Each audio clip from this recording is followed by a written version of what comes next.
You are listening to the Nurse Documentation Podcast, brought to you by Nightingale. Nurse Documentation.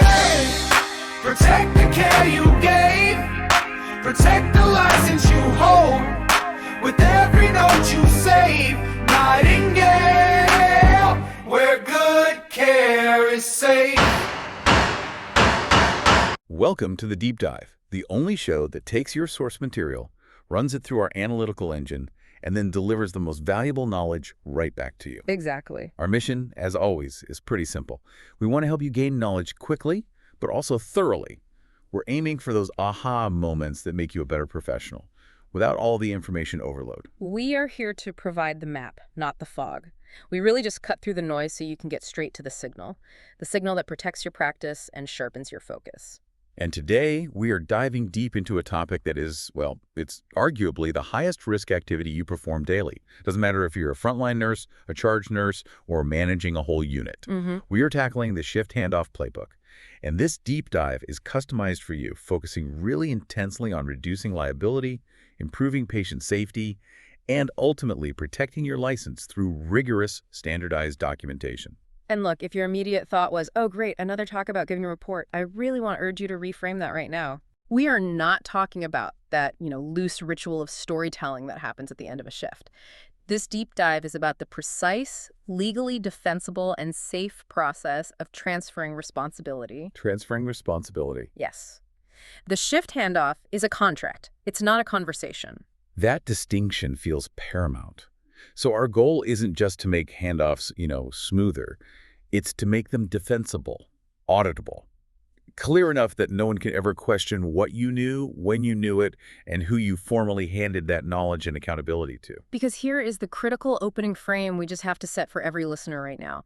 The shift handoff is precisely where nurses are most exposed. I mean, it is the Achilles heel of unit operations. Exposed how, though? What does that mean? Are we talking about the sheer vulnerability of that transition moment? Exactly. Think about it realistically. You walk onto the unit at 7 a.m., you're ready to work, and the first thing you see is what the source material calls a wall of carryover. You immediately feel behind. You do. And that feeling isn't, psychosomatic. It's operational reality. The first hour of your shift is often just wasted, trying to reconstruct what happened, what was ordered, what critical lab was acknowledged. Or whether that time-sensitive IV infusion actually went in or was held. Right. And this delay, it doesn't just create stress, it dramatically raises the margin for error. We have seen in audit after audit that backlog isn't some mysterious force. It doesn't just appear. No. It grows in the cracks between shifts, it multiplies in ambiguity, and it thrives when the last 5 minutes of the previous shift are just chaotic, when updates are rambling, when owners are unnamed, and when the one place to look for the truth just doesn't exist. So we're here to turn that chaos into clarity, not just for efficiency, but for real, true professional protection. Let's build a handoff process that defends your practice. That's the mission today. That's it. So we've set the stakes. This is high-risk, high-liability territory. But where does the breakdown actually start? It starts, as the sources point out, with two key dynamics that just feed each other: backlog and drift.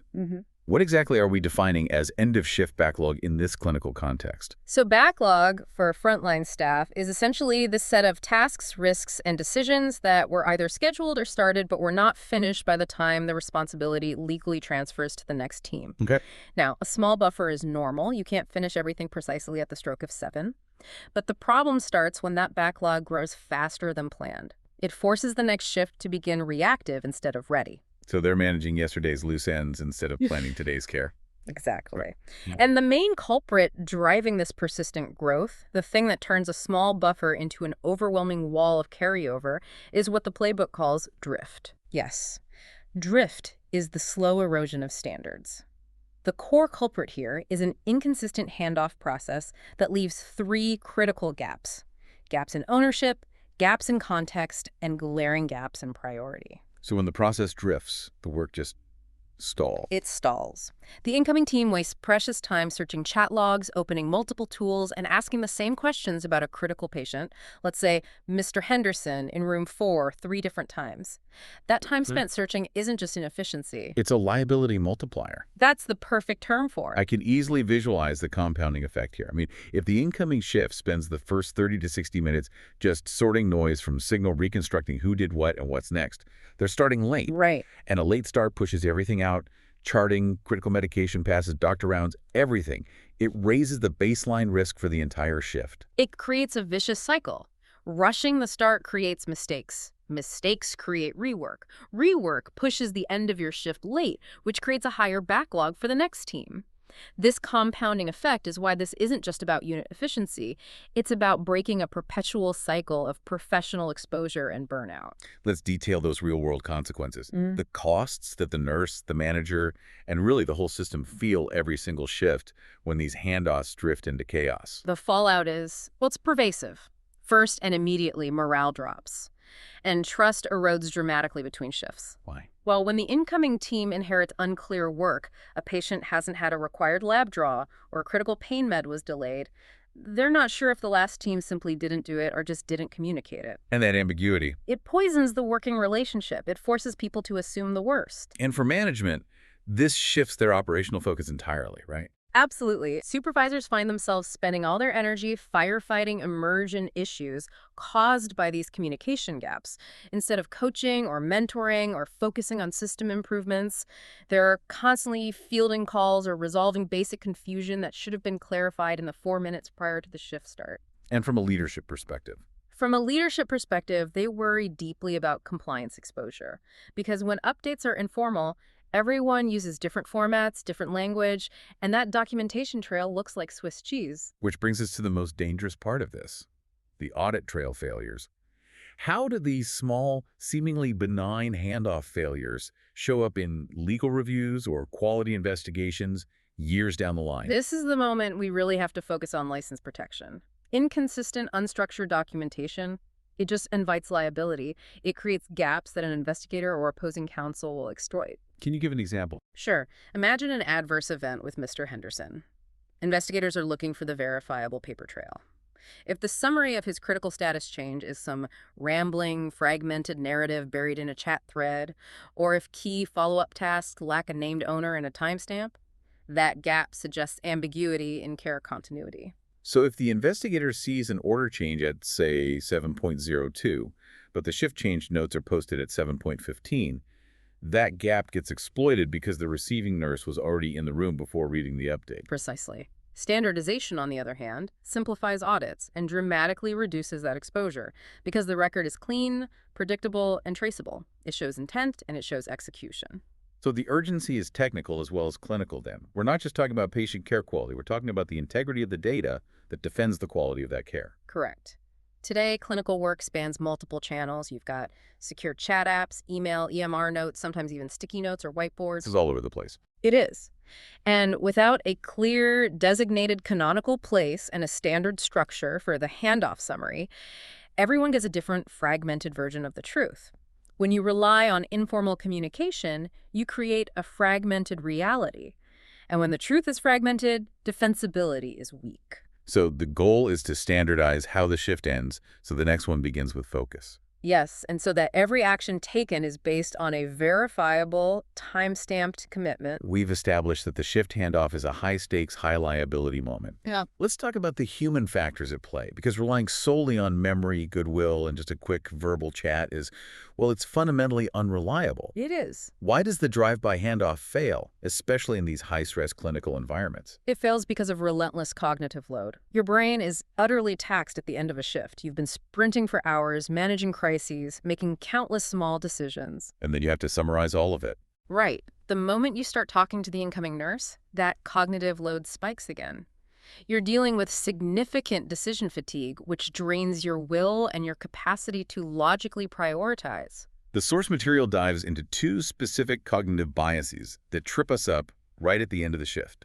The first one is closeness bias. Closeness bias is a huge problem. You naturally favor recent events over obligations that happened hours earlier, even if those older obligations are still critically important. So the thing that just happened feels more important than the thing that happened 6 hours ago. Exactly. For example, you might focus intensely on the patient who just had a difficult family meeting 30 minutes ago, but you entirely forget to highlight the less exciting, critical lab result for patient A that came in at noon. Even though that result is still a time-critical risk that needs a follow-up action, your brain prioritizes the freshest, loudest memory. And the other one is ambiguity avoidance. This is the desire to avoid detailing complex background information, which drives you to rush. Yes. You just want to get to the end, so you avoid detailing the complexity, which is exactly what the next shift needs to know. You gloss over it because it feels heavy, and you don't want to stay late. The result is predictable. Important, actionable items just drown in narrative. They do.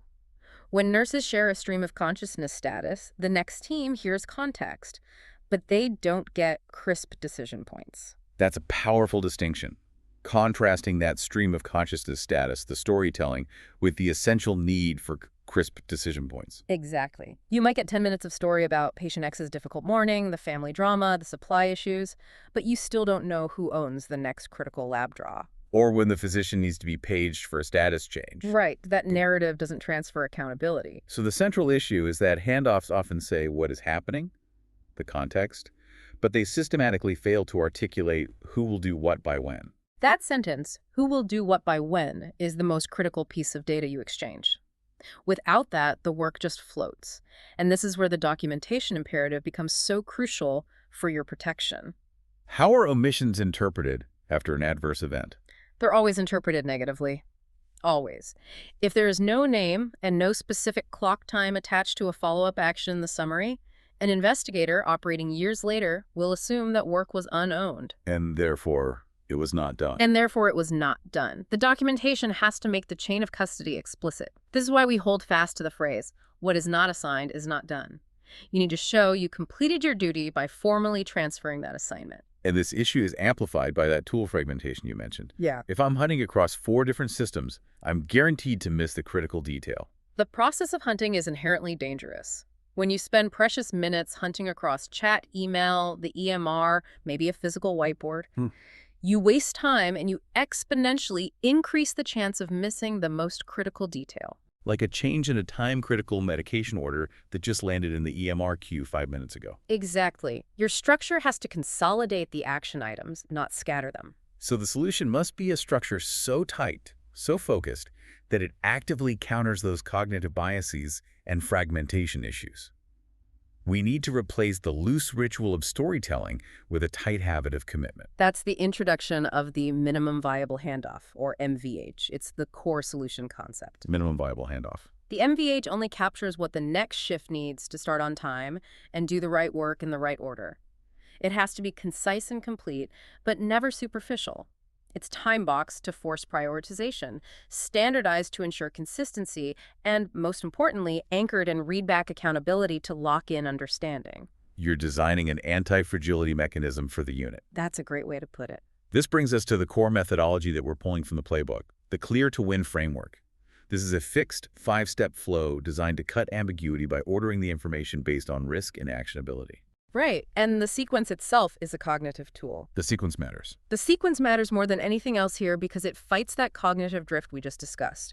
We lead with risk and urgency, we name constraints, and we finish with a verified commitment. Let's imagine our complex patient again, Mr. Henderson in room 4, a post-op patient requiring frequent monitoring. Okay, so step 1. Critical status, C. Why does this have to come first? Ahead of his history or background? Because you must immediately prime the incoming team for safety and urgency. Critical status is the top 3 items that must be top of mind.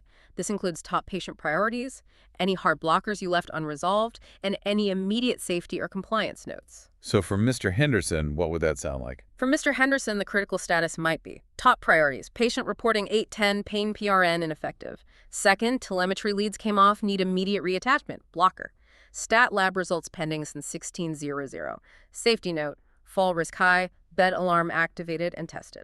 That sounds like a significant departure from starting with a comprehensive history of the shift. It forces the oncoming nurse to prioritize the next 60 minutes, not the last 12 hours. Correct. The history goes in the chart.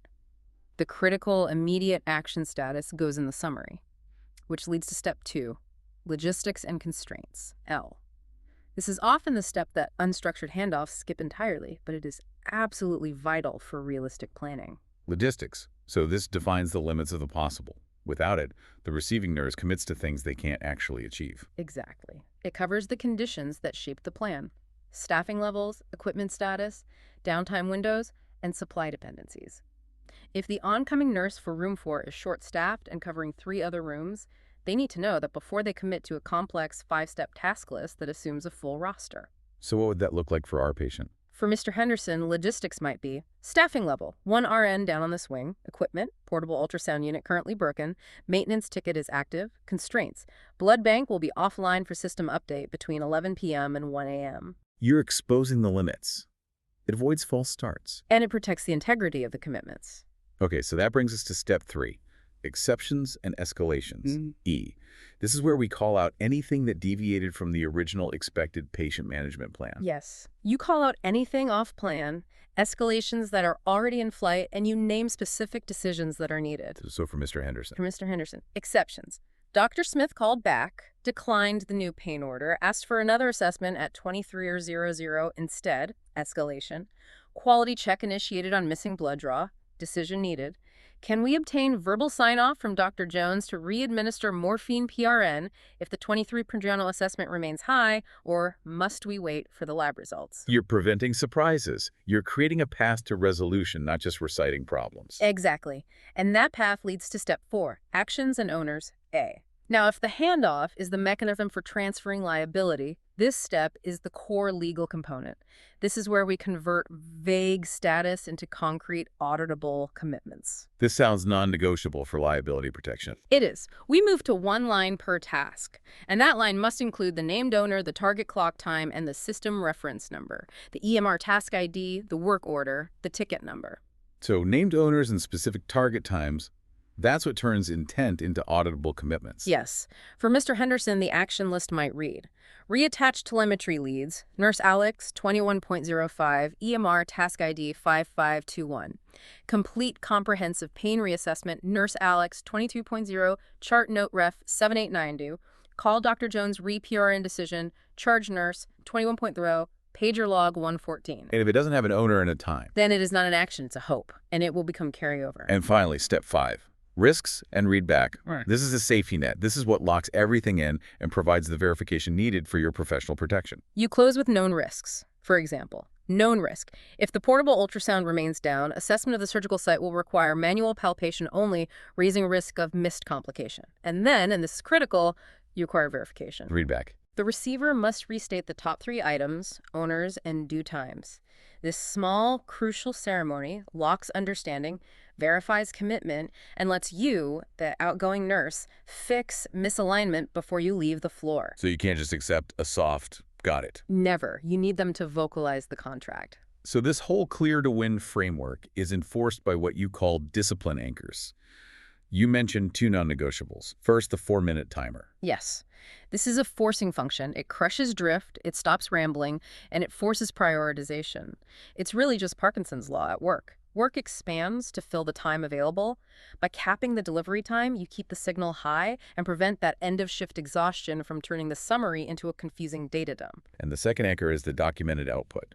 It has to be posted to a canonical channel secure chat shared unit drive before the next shift officially starts. That output is searchable and auditable. It means no one is waiting for a recap, and every detail, should it be needed in an investigation years later, is timestamped, tagged, and linked to the source of truth. This structure feels incredibly robust. But you know, a lot of our listeners are trained on the SBR framework. How does Clear map to SBR? And well, why is it better? That mapping is absolutely key to rapid adoption. We are not trying to replace SBR, we are hardening it. Think of Clear as SBR strengthened with proactive accountability and verification. Okay, so walk me through that. So, critical status C aligns perfectly with situation. S, the immediate urgent need. Logistics and constraints, L, cover the necessary conditions of the background. B, the context that shapes the response. Right. And then exceptions and escalations, E, and actions and owners, A, fit within assessment A and recommendation, but they force a level of specificity. So if SBR's recommendation is we need to address the pain, Clear's actions and owners is administer morphine, Nurse Alex 21.05, EMR task ID 5521. Exactly. It makes the recommendation executable. And the strengthening. The crucial strengthening comes from risks and readback R. That's what provides the formal verification and the auditable confirmation that SBR often misses in practice. The R in SBR is often soft and assumed. Our Step 5 turns that soft recommendation into a verified, auditable, and mutually confirmed contract. Clear is SBR adapted for liability protection. Now let's use the audit lens. Let's use the failure modes we discussed earlier to detail the specific documentation traps that expose healthcare staff to unnecessary risk. We're really focused on how to use precise language and process to actively protect your license. Okay. We have 4 major categories of failure we see over and over again when we review incident reports. And the first is mistake 1. Over-documenting irrelevant details. This is that temptation to give the full narrative history, the storytelling, that just drowns the signal. It's human nature. You want to explain why things are the way they are. But the fix is to use the logistics and constraints step to state only the current actionable conditions. So let's do a comparison. What does a bad handoff sound like? A bad handoff example from Mr. Henderson might be, patient Henderson was really struggling with pain since early afternoon. We tried calling Dr. Smith twice, and the nurse on the last shift, Sarah, was tied up with a new admission, so we had to delay the 18:0 dressing change, which then got pushed until the new PCA pump arrived at 19:30. The patient was very anxious about it. That's a lot of detail that doesn't tell the incoming nurse what to do. Exactly. Now here's the good, clear, focused example. Critical status. Patient reporting 8:10 pain, needs immediate intervention review. Logistics. PCA pump change complete at 19:30. Exception. Dressing change delayed, still pending due to earlier supply constraint. Action. Perform dressing change. Nurse Alex, 21.15, WO 1140. Much cleaner. See the difference? The good example uses one line to state the current blocker and the next required action. It saves the full story for the patient's chart entry. That 4-minute timer is your best defense against drifting into history. If the information isn't actionable for the next 12 hours, it doesn't belong in the handoff summary. Okay, that makes sense. Mistake 2. Under-documenting risks and issues. This is often a failure of ownership or hiding constraints. Unknown actions are guaranteed carryover, and they are liability gaps. Every single action must have a named owner and a clock time. What if ownership is fuzzy? Then you escalate it and assign a temporary owner. You make it a decision item.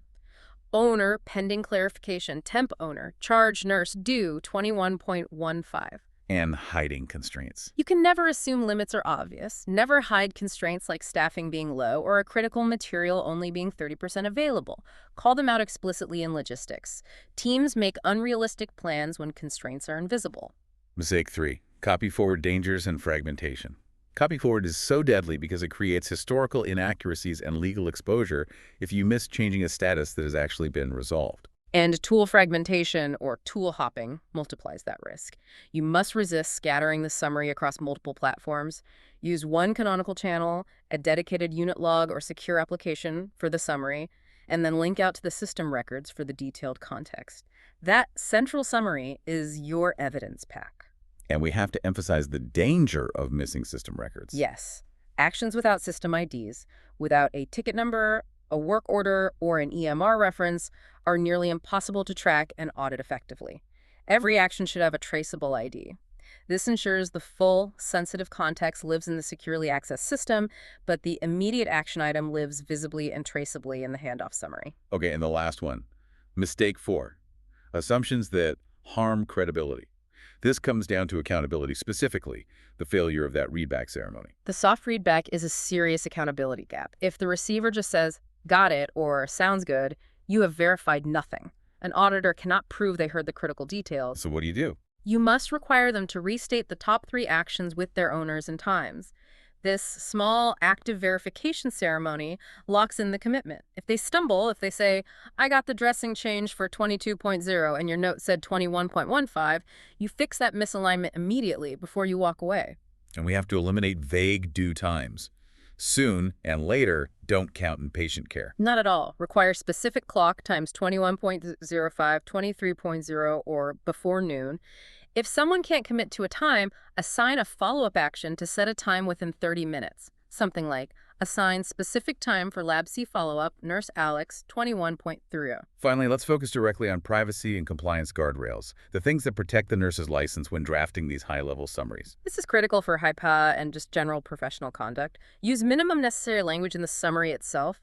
Refer to rooms or initials, not full patient detail. On the sensitive content. Keep sensitive diagnostic speculation or detailed patient content inside the secure system of record, the EMR or secure ticket system, and only link to it from the summary. You're creating an audit-ready pointer, not a full medical history. So the protective pattern is state facts, next actions, and named owners. Avoid diagnostic speculation or highly sensitive data in the summary itself. Clarity protects. Ambiguity exposes. It's that simple. The clear framework and the pitfalls are, well, they're very clear now. But how do we embed this into the fast-paced reality of the clinical environment without adding immense workload? It seems like it has to start with the right thinking while charting, not after. It requires strategic pre-work. The cardinal rule of the playbook is to draft the summary 30 minutes before your shift ends while the context is fresh. 30 minutes before. Why? You are preventing that chaotic, high cognitive load last 5 minutes where errors creep in and drift takes over. You know the tasks and risks better 30 minutes out than you do 5 minutes out. You can use a quiet moment to assemble the facts, ensuring you have those critical action owner time trios ready to go. And that drafting process relies entirely on having templates that fit your world. I imagine if the template is clunky, the whole process will fail. Absolutely. You need domain-aligned forms. For healthcare, templates must be aligned to SBR, structured for patient status clusters, stable, watch, critical, and explicitly divide information into time-critical tasks and routine tasks. And the fields themselves. Crucially, they should minimize free text and maximize specific fields. Use pre-filled drop-down list for status-ready, slow-down, and constrained free text fields that force short clauses. Verb, owner, time. This makes parsing and automation possible later on. Let's focus on the mechanics of the 4-minute timer method in practice. I have to say, I challenged this earlier. 4 minutes sounds utterly impossible when the floor is already burning. I get that. How can we enforce discipline in a crisis? That timer isn't about reading quickly, it's about forced prioritization. It is a facilitation technique for the outgoing nurse. You need a visible countdown timer on a wallboard or a shared screen. This visual urgency focuses everyone's attention. It's Parkinson's law at work. But what if the outgoing nurse is a known ramble talker? Someone who just loves the narrative. That's where pace signals come in. This is a learned team behavior. You use the word pause to stop a ramble and redirect the speaker back to the clear template structure. You use park to move non-critical debate or historical context to a follow-up list, ensuring the main handoff stays focused. Pause and park.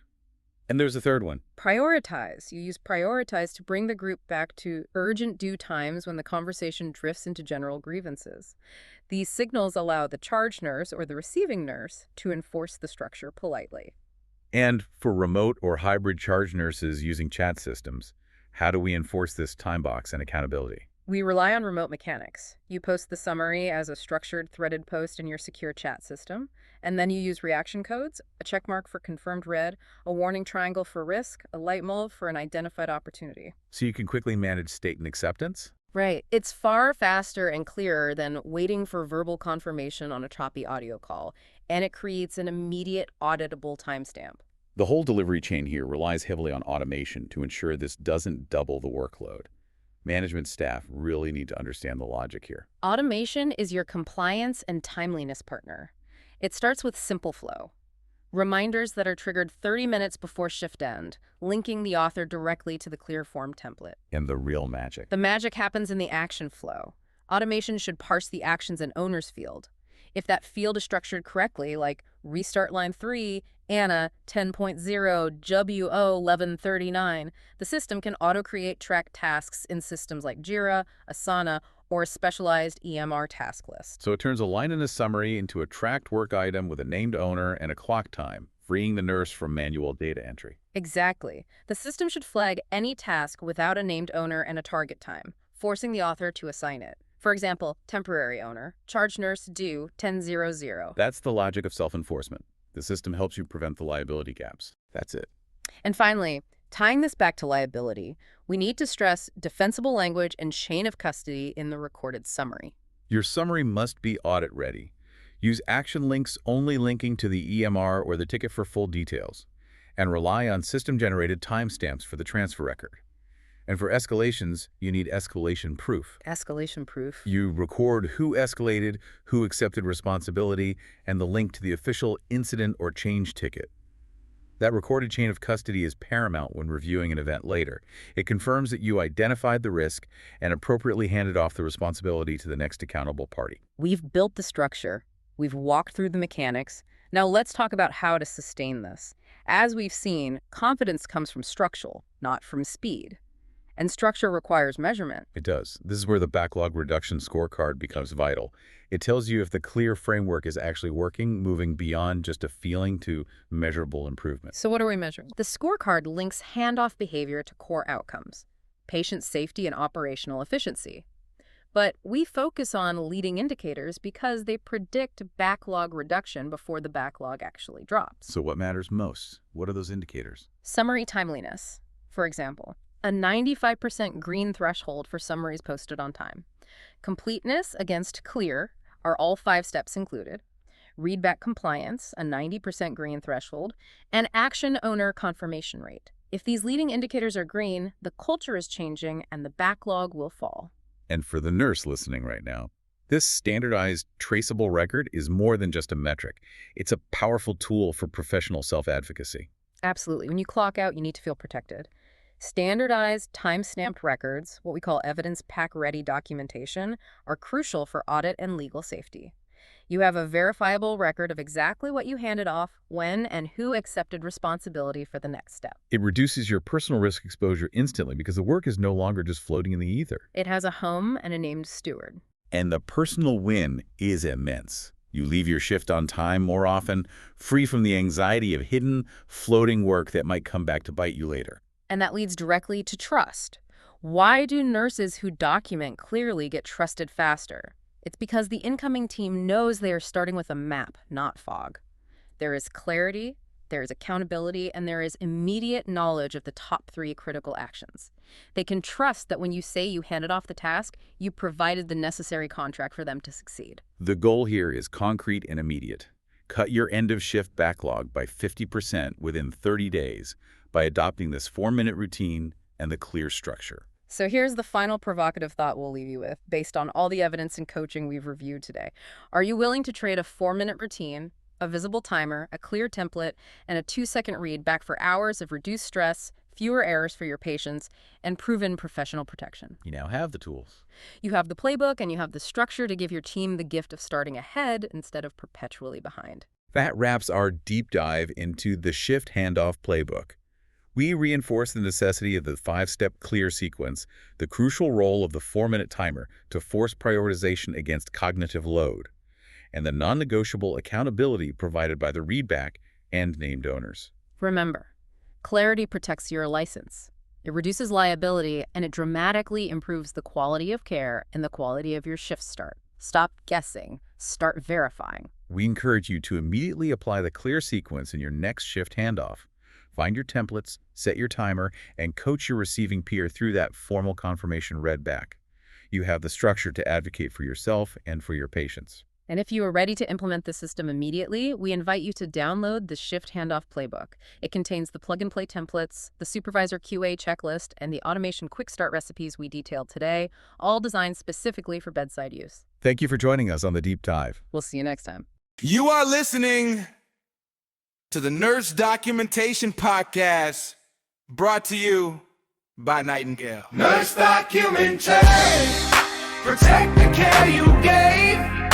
Protect the license you hold.